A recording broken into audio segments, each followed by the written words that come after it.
Good morning, मैं राहुल कुमार चौधरी आप लोगों को आरकेसी स्टडी सेंटर में स्वागत करता हूं। और आज हम इस क्लास में ईएमएफ इक्वेशन के बारे में डिस्कस करने वाले हैं। ये वही ईएमएफ इक्वेशन है जिसको आप जनरेटर में जो देखते हैं कि ईएमएफ कितना ईएमएफ जनरेटर वो उत्पन्न कर रहा है, कितना ईएमएफ उत्पन्न कर रहा है वो, तो हम आखिर उस ईएमएफ को कैसे कैलकुलेट कर सकते हैं कि जैसे कि 440 वोल्ट की जो जनरेटर है ये 440 प्रोड्यूस करता है, 440 वोल्ट ईएमएफ देता है। जैसे कि 440 वोल्ट ईएमएफ देने वाला या 11,000 जो वोल्ट प्रोड्यूस करने वाला, आखिर हम कैसे इसको करेंगे, इसका कैलकुलेशन कैसे करेंगे, किस तरह से हम उस आर्मेचर का डिज़ाइन करेंगे, उसमें कितने नंबर ऑफ़ कंडक्टर्स हम डालेंगे, उसमें पैरेलल पाथ नंबर ऑफ कितना होगा और उसमें जो नंबर ऑफ़ पोल कितना देंगे, ये सब के बारे में हम आखिर कैसे डिसाइड कर लेंगे पहले ही, ताकि वो जनरेटर बन जाने के बाद हमारा जो है ईएमएफ वो 440 ईएमएफ ही दे। ठीक है, तो चलिए मैं यहाँ पे इस इक्वेशन को, ईएमएफ इक्वेशन को आपको क्या करता हूँ, अभी प्रूव करके दिखाता हूँ किस तरह से करते हैं। तो इस ईएमएफ इक्वेशन में हम किस तरह से इसको करते हैं, इसके लिए हम चलिए डिस्कस करते हैं। जो लेटर है जैसे फाई क्या है, फ्लक्स है जो आपको वेबर में हमेशा रहेगा, वेबर में ये फ्लक्स है जो वेबर में रहेगा। दूसरा क्या है, दूसरा है जेड जो है ये नंबर ऑफ़ कंडक्टर है। हम पहले से ही डिसाइड करेंगे नंबर ऑफ़ कंडक्टर्स कितना उसमें दें, कितना नंबर ऑफ़ कंडक्टर्स दें, इसको डिसाइड कर लेंगे। एन क्या है, speed of the armature, speed of armature, ये आपको रहेगा दिया हुआ। ठीक है, और ए जो है ये क्या है, नंबर ऑफ पैरेलल पाथ होगा, नंबर ऑफ पैरेलल पाथ होगा, नंबर ऑफ पैरेलल पाथ, इसके बारे में आपको पहले से ही रहेगा। और जो पी है वो नंबर ऑफ पोल होगा, नंबर ऑफ पोल क्या, नंबर ऑफ पोल। अभी मैं इसको प्रूव करके दिखाता हूँ।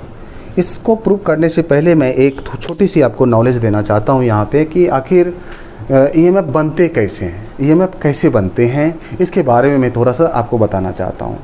कि फैराडे के नियम के अनुसार फैराडे कहता है कि कोई भी मैग्नेटिक फील्ड के बीच में अगर कंडक्टर को रोटेट कराएंगे, किसी भी मैग्नेटिक फील्ड के बीच में अगर कंडक्टर को रोटेट कराएंगे तो वो क्या होगा, वो हमारा बनाएगा ईएमएफ। या फिर किसी कंडक्टर्स के बीच में अगर मैग्नेटिक फील्ड को हम रोटेट कराएंगे तो वो बनाएगा ईएमएफ। तो ईएमएफ बनाएगा तो उससे क्या होगा, ईएमएफ बनाने के बाद वहाँ पे एक इंड्यूस्ड करंट प्रोड्यूस होगा, और इंड्यूस्ड करंट प्रोड्यूस होने से इलेक्ट्रिसिटी बनने लगेगी, और इलेक्ट्रिसिटी को कहते हैं कि फ्लो ऑफ करंट। तो इस तरह से फ्लो ऑफ करंट, किस तरह से इलेक्ट्रिसिटी बनती है तो आपको पता चलेगा। तो चलिए मैं यहाँ पे आपको दिखाने की कोशिश करता हूँ। ये क्या है हमारा, एक हमारा पोल है, एक पोल है नॉर्थ और एक पोल है हमारा साउथ। मैं यहाँ पे दिखाने की कोशिश कर रहा हूँ, ये साउथ पोल है। तो हमारा एक मैग्नेटिक पोल होगा जो कि आप बना सकते हैं, एक कंडक्टर का यूज करके भी पोल बना सकते हैं, और आप नेचुरली जो होता है नेचुरल मैग्नेट, उससे भी बना सकते हैं। तो दोनों से कर सकते हैं। तो चलो मैं इस बीच में क्या करता हूँ, आर्मेचर दे देता हूँ। ये आर्मेचर है, और इस आर्मेचर क्या करता है, आर्मेचर में बहुत सारा कंडक्टर्स लगा होता है, बहुत सारा छोटा छोटा कंडक्टर्स रहता है लगा हुआ। और ये कंडक्टर क्या करता है, इस पोल के बीच में रोटेट करता है। तो ये यहाँ से एक कोई फ्लक्स जाता है, इस तरह से फ्लक्स जाता है, और ये फ्लक्स क्या करता है, इस फ्लक्स को ये कंडक्टर कट करते रहता है, तो जिससे कि वहाँ पे हमेशा ईएमएफ बनते रहता है। और ये कैसा ईएमएफ होगा, इंड्यूस्ड ईएमएफ होगा। और आपको पता है कि नॉर्थ पोल से मैग्नेटिक फील्ड लाइन निकल करके साउथ पोल में जाती है। तो जैसे ही नॉर्थ पोल से मैग्नेटिक फील्ड निकलेगी और साउथ पोल की ओर जाएगी, तो ये कंडक्टर उसे क्या करेगा, ये रोटेट करते रहता है। तो ये रोटेट जैसे ही करेगा तैसे ही उस मैग्नेटिक फील्ड लाइन को क्या करेगा, ये कट कर देगा। मैग्नेटिक फील्ड लाइन को ये कट करेगा, और मैग्नेटिक फील्ड लाइन को जैसे ही कट करेगा तो ये तुरंत वहाँ पे बनाएगा इंड्यूस्ड ईएमएफ, और इंड्यूस्ड ईएमएफ बनाने के बाद वो तुरंत वहाँ पे क्या करेगा, इंड्यूस्ड करंट प्रोड्यूस करेगा। और इंड्यूस्ड करंट प्रोड्यूस करने के बाद हम उसको क्या करते हैं, उसको हम कम्यूटेटर के हेल्प से हम उसको बाहर निकाल लेते हैं, या तो उसको एसी में कर लेते हैं या तो उसको डीसी में कर लेते हैं। तो आर्मेचर में हमेशा एसी करंट ही बनती है। अगर हम उसे कम्यूटेटर के द्वारा बाहर निकालते हैं तो वो हमें डीसी करंट देगा। अगर हम उसको स्लिप रिंग्स के द्वारा बाहर निकालते हैं तो वो हमें एसी करंट देगा। तो आपको कैसा करंट चाहिए वो आपको यहाँ पे मिल जाएगा। अगर आपको एसी चाहिए तो स्लिप रिंग लगा दो, अगर आपको डीसी चाहिए तो आपको कम्यूटेटर लगा दो। तो जो भी आपको लेना है तो वो आप वहाँ से लगा करके ले सकते हैं। आई होप आपको समझ में आ गया होगा। तो इस तरह से ही आपके बनते हैं। तो ये किस किस पे डिपेंड करते हैं, तो पोल, आप पोल जितना दोगे उसके अकॉर्डिंग ही उसका ईएमएफ उतना ज़्यादा बढ़ेगा, क्योंकि ये डायरेक्टली प्रोपोर्शनल है पोल के। ठीक है, पोल के क्या है, ये डायरेक्टली प्रोपोर्शनल। तो आप यहाँ देखो ईएमएफ जो है वो पोल के नंबर ऑफ पोल के डायरेक्टली प्रोपोर्शनल है, और ये फ्लक्स के भी डायरेक्टली प्रोपोर्शनल है, और ये जितना कंडक्टर आप लगाएंगे इसके भी डायरेक्टली प्रोपोर्शनल है, और इसकी जितनी स्पीड बढ़ाएंगे इसके भी डायरेक्टली प्रोपोर्शनल है। लेकिन इनडायरेक्टली प्रोपोर्शनल है वो नंबर ऑफ पैरेलल पाथ के ईएमएफ।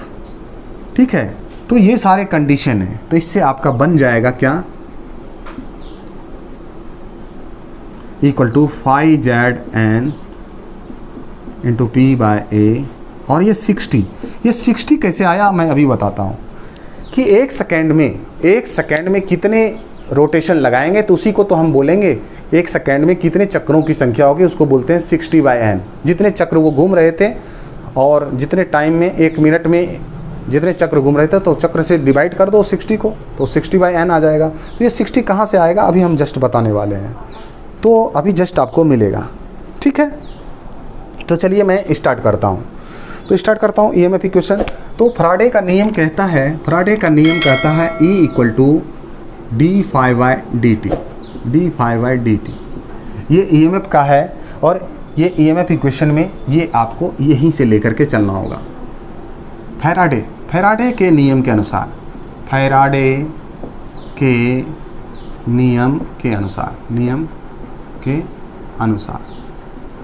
के नियम के अनुसार क्या होगा, d∅dt।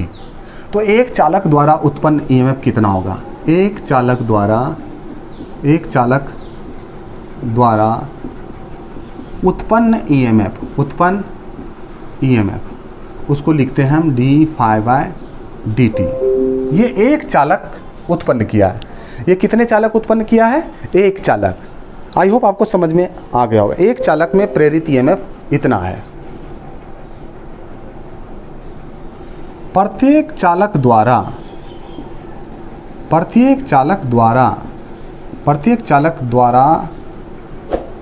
एक चक्र में काटा गया फ्लक्स हमारा क्या हो जाएगा, तो प्रत्येक चालक द्वारा एक चक्र में काटा गया जो फ्लक्स होगा वो फ्लक्स होगा हमारा क्या, d∅ p इंटू फाई। यानी कि ये फाई जो होगा, एक जितने पोल होंगे उतना वो काटेगा, वहाँ उतना जाके फ्लक्स को काटेगा। तो आप देखो पोल जितने ज़्यादा होंगे फ्लक्स उतना ज़्यादा वो काटेगा, और पोल जितने कम होंगे उतना कम फ्लक्स ये काटेगा। तो ये आपका हो गया d∅dt। इसको इक्वेशन 1 ले लेते हैं। इसको इक्वेशन तो वेबर ठीक है। अब मैं आगे यहाँ पर देखना चाहता हूँ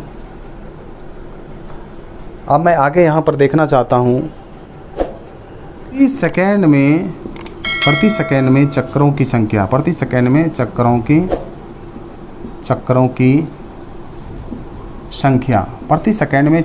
संख्या, ये क्या हो जाएगा, n/60। प्रति सेकेंड में चक्रों की संख्या क्या होगा, n/60। आप देखो अगर हमारा जनरेटर का आर्मेचर अगर एक मिनट में अगर 600 चक्कर लगा रहा है तो एक सेकेंड में हम निकाल लेंगे, एक सेकेंड में हमारा 10 चक्कर लगाएगा। तो क्योंकि उसको एक मिनट में 60 सेकेंड होते हैं, तो 60 से डिवाइड करके उसको फाइंड कर सकते हैं। प्रति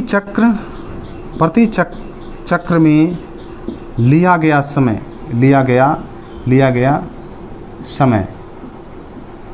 यानी कि dt इसको क्या बोलेंगे, प्रति चक्र में 60/n। यानी कि एक चक्र में कितना समय लगेगा, तो आप समय को ऊपर रख दो और इसको इसको नीचे कर दो तो इस तरह से आपका हो जाएगा, यानी dt। ये हमारा इक्वेशन 2 हो गया। तो इक्वेशन 1 और इक्वेशन 2 हो गया। तो हम इसको ईएमएफ इक्वेशन यहाँ पे हम पुट कर देंगे, यहाँ पे हम पुट कर देंगे। तो चलो इक्वेशन 1 और इक्वेशन 2 को हम क्या करते हैं, पुट कर देते हैं। तो हमें देखो मिल जाएगा इक्वेशन 1 और इक्वेशन 2 को हम क्या करते हैं, ईएमएफ के इक्वेशन में पुट करते हैं, d phi by d t, ये हो गया। तो हम यहाँ पे आकर के इसको पुट कर देते हैं। डी फाई कितना है, d phi into P phi by d t कितना है, 60 बाय एन। देखो यहाँ पे 60 कैसे आ गया, ये 60 वही सेकेंड वाला 60 है, ठीक है। तो आप यहाँ पे लिख सकते हो P phi by 60 into N, 60 into N.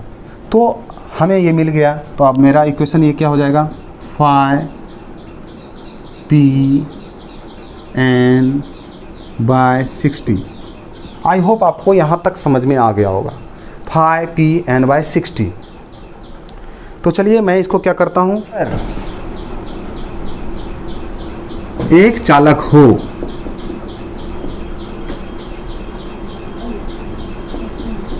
तो ईएमएफ क्या होगा, फाई, आप देख लो, फाई पी एन बाय 60, ठीक है। अगर चालक की संख्या Z हो तो ईएमएफ हमारा क्या होगा, ईएमएफ हमारा होगा phi P N by 60 into Z. हमारा क्या हो जाएगा, 60 इंटू जेड हो जाएगा, हमारा इतना हो जाएगा। तो हमारा जो इसका होगा phi P N Z by 60 आ गया, ठीक है। चलो, तो ये तो पता चल गया कि अगर एक चालक इतना प्रोड्यूस कर रहा है तो अगर हम चालक की संख्या जितना बढ़ाएंगे उतना ईएमएफ होगा। तो इससे पता चल गया। तो वाह वाह, हम क्या करेंगे कि चालक की संख्या बढ़ाते चले जाएंगे तो हमें ईएमएफ भी बढ़ता चला जाएगा। तो हमें अधिक से अधिक ईएमएफ उसको बनाने, यदि यहाँ पे समानांतर पथ की संख्या अगर ए हो, यदि डीसी जनरेटर में समानांतर पथ की संख्या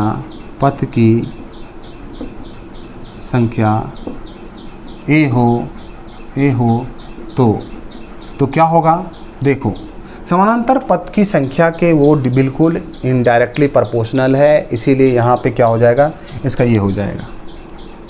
आप ईएमएफ यहाँ पे लिख सकते हैं, EMF phi Z N by 60 into P by A, इस तरह से लिख सकते हैं, ठीक है। तो आपको ये देखो वही इक्वेशन आ गया जो हम स्टार्टिंग में लिखे थे, उसी के जैसा हो गया। तो यानी कि अगर पैरेलल पाथ की संख्या इस तरह से हो तो हम इस तरह से लिख सकते हैं। अब देखो इसमें इन पर मैं क्लास लेता हूं जिसमें 9th और 10th की सभी विषय को पढ़ाता हूं और 11th और 12th का सिर्फ फिजिक्स में पढ़ाता हूं। कृपया सभी बोर्ड्स के स्टूडेंट्स ज्वाइन कर सकते हैं। इक्वेशन इस तरह से हमारा बन गया, phi Z N by 60 into P by A, ठीक है। तो आपको ये इक्वेशन मिल गया। आप इस इक्वेशन को पूरा हमेशा याद रखेंगे, आप हमेशा याद रखेंगे इस इक्वेशन को। अब मैं क्या करता हूँ आगे यहाँ, तो अब जैसे कि आप जनरेटर में के आर्मेचर में दो तरह के आप वाइंडिंग करते हैं, एक क्या होता है, लैप वाउंड होता है, एक होता है वेब वाउंड। लैप वाउंड क्यों करते हैं, क्योंकि हमें वहाँ अधिक करंट और कम वोल्टेज की आवश्यकता होती है।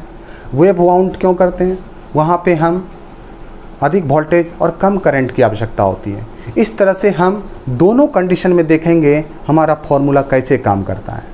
तो लैप वाउंड में क्या होता है कि जो पोल होता है, number of pole equal to number of parallel path होता है। तो चलो लैप वाउंड का सबसे पहले हम देख लेते हैं। लैप वाउंड में हम करते हैं। लैप वाउंड में क्या होगा, EMF equal to EMF equal to यहाँ पर phi ZN/60 into P/A। A equal to P,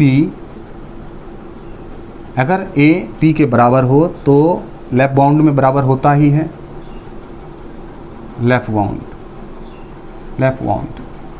तो इस तरह से हमारा क्या हो जाएगा, हमारा जो EMF का इक्वेशन होगा वो फाई ZN/60 हो जाएगा। आपको अगर लेफ्ट बाउंड के केस में ऐसा ऑप्शन आ जाए तो आप बिल्कुल लगा सकते हैं, ठीक है।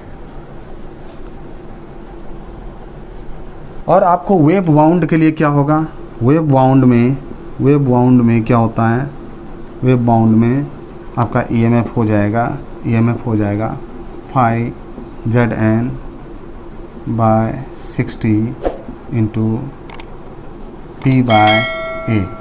और यहाँ पे क्या होता है, A इक्वल टू 2 होता है, वेव बाउंड में A इक्वल टू 2 होता है, यानी दो ही पैरेलल पाथ होते हैं, इसलिए आपका हो जाएगा यहाँ पे फाई ZN इंटू P/120। अगर आपको ये भी EMF इक्वेशन मिल जाए तो आप क्या करेंगे, इसको भी आंसर कर सकते हैं, लेकिन कंडीशन रहेगा वेव बाउंड रहेगा तो आप कर सकते हैं।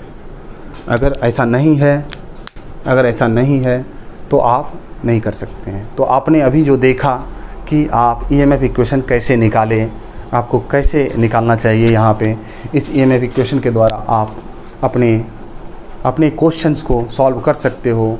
और DC जनरेटर में जो है लेफ्ट बाउंड और वेव बाउंड पर आधारित क्वेश्चंस आते रहते हैं। उसमें आपको कभी फ्लक्स के बारे में पूछ देगा, कितना फ्लक्स प्रोड्यूस होगा, कभी नंबर ऑफ़ कंडक्टर्स के बारे में पूछेगा, तो कभी आपको किसी भी तरह का दे सकता है, number of conductors, number of poles कितने होंगे, इस तरह से कई क्वेश्चंस आपको पूछे जा सकते हैं। तो आई होप इस क्लास को आप पूरा देखिए, पूरा समझिए, और आपको अच्छा लगे कि थोड़ा लाइक करें, शेयर करें और सब्सक्राइब करें। आपको कमेंट भी साथ साथ में करें कि हमारा ये वीडियो आपको कैसा लगा, और ताकि आप अगर कहेंगे तो मैं और अधिक से अधिक वीडियो बनाऊंगा। और आपके लिए मैं इतनी मेहनत करता हूं, तो आप ज़रूर लाइक करेंगे, शेयर करेंगे और सब्सक्राइब करेंगे।